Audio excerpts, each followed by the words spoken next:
محمد علی فیضی صاحب سے ان کا کلام بھی سننا ہے، مجھے شوق ہے نام سننے کا، کیونکہ یہ میرے مسلک کی پہچان ہے، یہ میرے مذہب کی پہچان ہے، یہ میرے مسلک کا تمہارا امتیاز ہے۔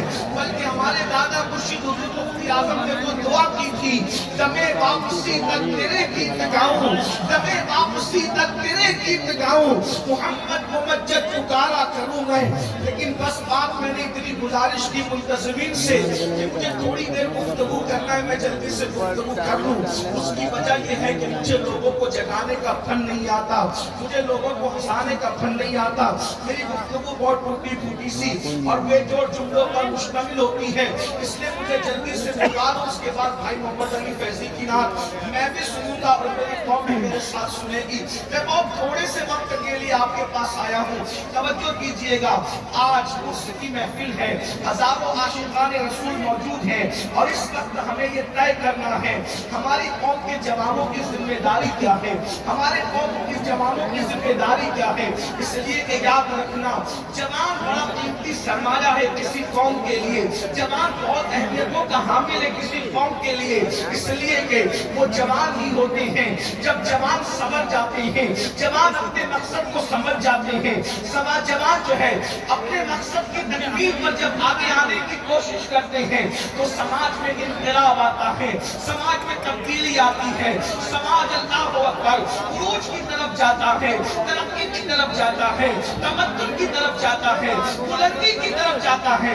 جس قوم کے جوان سمجھ جایا کرتے ہیں اس قوم میں انقلاب آتا ہے۔ میری قوم کے جوانوں، اپنے آپ کو پہچاننے کی کوشش کرو، اپنے مقام کو پہچاننے کی کوشش کرو، اپنی ذمہ داریوں کا احساس کرنے کی کوشش کرو۔ تم کون ہو؟ تمہیں پتہ ہے تم کون ہو؟ اللہ اکبر، جانتے ہیں جب جوان اپنی ذمہ داری کا احساس کر لیتا ہے۔ میرے جملے پہ غور کرنا، علماء کی معلومات میں اضافہ تو نہیں کروں گا لیکن اس لیے ان کی توجہ چاہتا ہوں، اگر میں صحیح کہہ رہا ہوں تو یہ مجھے دعا دیں گے، میری تائید کریں گے، اور اگر غلط کہہ رہا ہوں تو میری اصلاح کریں گے۔ میری قوم کے جوانوں، آپ کیا سمجھتے ہو جوانی کو؟ اللہ کے رسول صادق و مصدوق مصطفیٰ جان رحمت صلی اللہ علیہ وآلہ وسلم فرماتے ہیں، جو جوان حرام کاری سے بچ کر اللہ کا فرما بردار بن جاتا ہے تو بعض فرشتے اس کے پیچھے ہو جاتے ہیں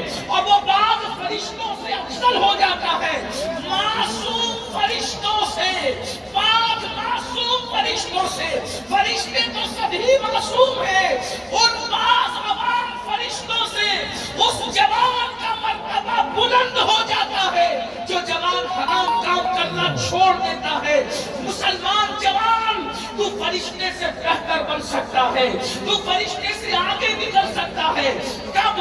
جب تو اپنی ذمہ داری کا احساس کرے، جب تو حرام کام چھوڑ دے۔ اور اگر تو یہ نہیں کرتا، اگر تو حرام میں ڈوبا رہے گا، تو حرام کے طرف مبتلا رہے گا، اللہ کی نافرمانی کرتا رہے گا، تو پھر کتے تجھ سے بہتر ہوں گے اور تو کتوں سے بدتر ہو جائے گا۔ خنزیر تجھ سے، سور تجھ سے بہتر ہوگا۔ اس اعتبار سے وہ سور سے بدتر ہو جائے گا، اس اعتبار سے کہ سور تو سور ہے مگر اس نے حرام کام نہیں کیے، اس نے اللہ کی نافرمانی نہیں کی، اس نے اللہ کو ناراض نہیں کیا۔ اب بتا مسلمان جوان، تو فرشتے سے بہتر بننا چاہتا ہے یا جانوروں سے بدتر بننا چاہتا ہے، یا کتے اور سور سے بدتر بننا چاہتا ہے، یا تو معصوم فرشتوں سے بہتر بننا چاہتا ہے؟ اے میری قوم کے جوانوں، اللہ اکبر، یہ کھیل کود، یہ تماشا، یہ جرائم، یہ اللہ کے خوف سے دوری، یہ دین سے بیزاری، اس میں تو کب زندگی گزارو گے؟ آؤ اپنی ذمہ داری کا احساس کرو۔ جوانی کی شان قرآن بیان کرتا ہے، والتین والزیتون وطور سینین وہذا البلد الامین۔ ترجمہ کیا ہے؟ تین کی قسم، زیتون کی قسم، طور سینا کی قسم، بلد امین مکہ المکرمہ کی قسم۔ اور دوسرے مقام پر تفسیری ترجمہ یہ ہے، ولادت گاہ ابراہیم کی قسم، ولادت گاہ عیسیٰ کی قسم، ولادت گاہ موسیٰ کی قسم، ولادت گاہ محمد رسول اللہ کی قسم۔ اور تیسرا تفسیری ترجمہ یہ ہے، صدیق اکبر کی قسم۔ تین سے مراد صدیق اکبر ہے، زیتون سے مراد فاروق اعظم ہے، طور سینا سے مراد عثمان غنی ہے، بلد امین سے مراد مولا علی رہی ہے. اللہ اکبر. کیونکہ قرآن مقدس کی ایک ایک آیت کی 70,000 تفسیریں ہیں. اللہ اکبر. اندازہ فرمائے اب یہ 4 قسمیں اٹھائی جا رہی ہیں.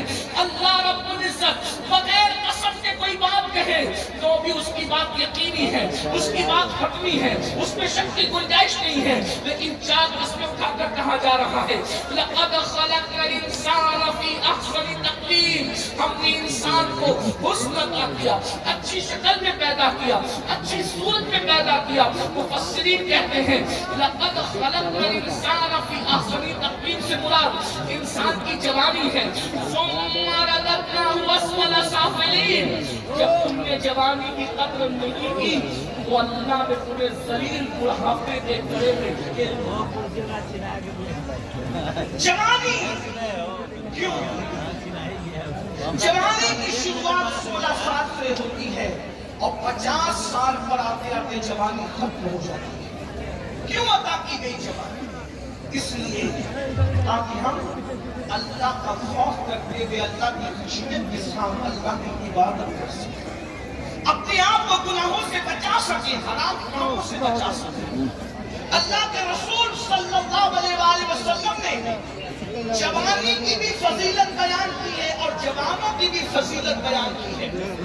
اسلام میں بوڑھوں کو نظر انداز نہیں کیا گیا, لیکن جوان اور جوانوں کی فضیلت کی شان سے بیان کی گئی. سنیے اے میری قوم کے جوانوں, راتوں کو عیاشیوں میں گزارنے والے جوانوں, موبائل پر, یوٹیوب پر, فیس بک پر اپنے وقت کو ضائع کرنے والے جوانوں, اپنی اہمیت کو سمجھو. میرے آقا مصطفیٰ جان رحمت صلی اللہ علیہ وآلہ وسلم ارشاد فرماتے ہیں اپنے صحابہ سے, اے میرے صحابہ جوانوں کی عزت کرو, عزت. کیونکہ جب میں نے نبوت کا اعلان مکے میں کیا تھا تو مکے کے بڈھوں نے مجھے جھٹلایا تھا, جنہوں نے میری تصدیق کی تھی وہ یہی نوجوان لوگ. دین کو سب سے پہلے جس نے قبول کیا وہ جوان لوگ تھے. کون جوان لوگ تھے؟ سنو, اللہ اکبر. وہ 32 سال کا جوان تھا جسے دنیا عمر ابن خطاب ہے. حضرت خالد ابن ولید ہو, ابو ذر غفاری ہو, حضرت سیدنا مقداد ہو, حضرت سیدنا بلال ہو, یہ سب کے سب جوان تھے. اور پھر اللہ کے رسول